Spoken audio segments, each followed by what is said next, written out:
இந்த காயத்ரி தன்னோட சொந்த ஊர் திருவண்ணாமலை தான் அப்படின்னு சேரன் அண்ணா கிட்ட சொன்னாங்க. நம்ம நிலா கூட திருவண்ணாமலை தான். ரெண்டு பேருக்கும் இந்த திருவண்ணாமலையோட என்ன சம்பந்தம், ரெண்டு பேருக்கும் என்ன சொந்தம் வரப்போகுது, கதையில் என்ன ட்விஸ்ட் வரப்போகுது தெரிஞ்சுக்கிறதுக்கு இந்த வீடியோக்கு ஒரு லைக் போட்டுக்கோங்க.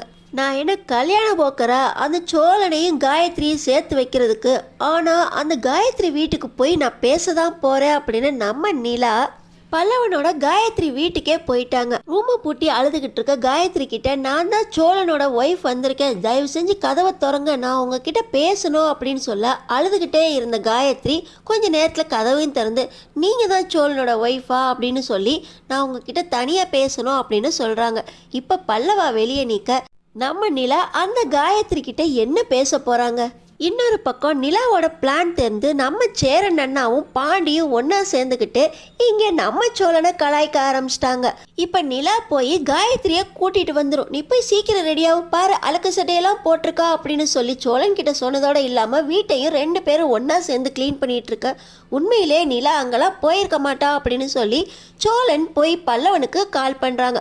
நீ நிலா கூட சேர்ந்து ஜூஸ் தானே குடிச்சிக்கிட்டு இருக்கீங்க, என்னை ஏமாத்திட்டு தானே இருக்கீங்க அப்படின்னு சோழன் கேட்க, இப்போ பல்லவா என்ன பண்ணுறாரு, அந்த காயத்ரி பொண்ணோட வீட்டை செல்ஃபியோடு எடுத்து வீட்டையும் ஃபோட்டோ எடுத்து நம்ம சோழனுக்கு அனுப்பி, நீ தான் அந்த வீட்டுக்கு போயிருக்க தானே, இது காயத்ரி வீடு தானே பாரு அப்படின்னு சொல்ல, ஆமாண்டா இது காயத்ரி வீடே தான், அங்கே என்னடா பண்ணுறீங்க, நிலா எங்கடா அப்படின்னு கேட்க, நிலா அந்த காயத்ரி கிட்ட பேசிக்கிட்டு இருக்கு, இன்னொரு அரை மணி நேரத்தில் வந்துடுவாங்க, ரெண்டு பேரும் சேர்ந்து வீட்டுக்கு வந்துடுவோன்னா ரெடி ஆயிரு அப்படின்னு அங்கே பல்லவா இன்னும் கொஞ்சம் வெறுப்பேற்றிக்கிட்டு இருக்க.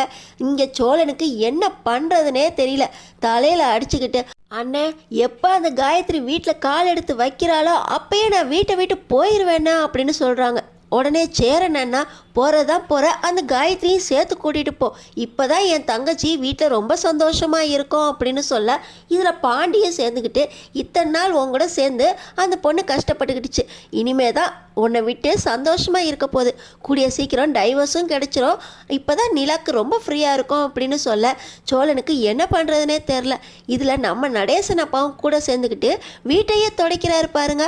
வீட்டை துடைச்சிக்கிட்டு இருக்கும்போதே நிலாவுக்கு உனக்கு கூட கூடிய சீக்கிரமே டைவர்ஸ் கிடைச்சிரும், அப்படி டைவர்ஸ் மட்டும் கிடைக்கல, நானே கோர்ட்டு படி ஏறி வந்து என் பையன் அந்த பொண்ணை கொடுமைப்படுத்தினா அடித்தான், ரெண்டு பேரையும் பிரித்து விட்டுருங்கன்னு சொல்லி நானே டைவர்ஸ் வாங்கி கொடுத்தா அந்த பொண்ணை சந்தோஷமாக வச்சுக்குவேன், என் மருமக அப்போ தான் சந்தோஷமாக இருப்பா அப்படின்னு நடேசன் அப்பாவும் சேரன் பாண்டியோட சேர்ந்துக்கிட்டு கலாய்க்கிறாரு. சோழனுக்கு வாழ்க்கையே முடிஞ்சு போன மாதிரி இருக்கு, ஆனால் இவங்க காயத்ரியோட சேர்ந்து வாழ்க்கையை ஆரம்பியா அப்படின்னு கலாய்ச்சிக்கிட்டு இருக்க. சோழன் என்ன பண்ண போறாரோ. இன்னொரு பக்கம் நம்ம நிலா காயத்ரி கூட பேச ஆரம்பிச்சிட்டாங்க. இந்த காயத்ரி பொண்ணும் திருவண்ணாமலை தான், நம்ம நிலாவும் திருவண்ணாமலை தான், இப்போ ரெண்டு பேருக்கும் என்ன உறவு வரப்போகுது, அடுத்து என்ன பிரச்சனையில மாட்டிக்கிட்டு முழிக்க போறாங்க, நம்ம சோழனும் நிலாவும் சேர்ந்து தான் அந்த பிரச்சனையை தீர்த்து வைக்க முடியுமா தெரிஞ்சுக்கிறதுக்கு நம்ம சேனலை சப்ஸ்கிரைப் பண்ணி தொடர்ந்து பாருங்க.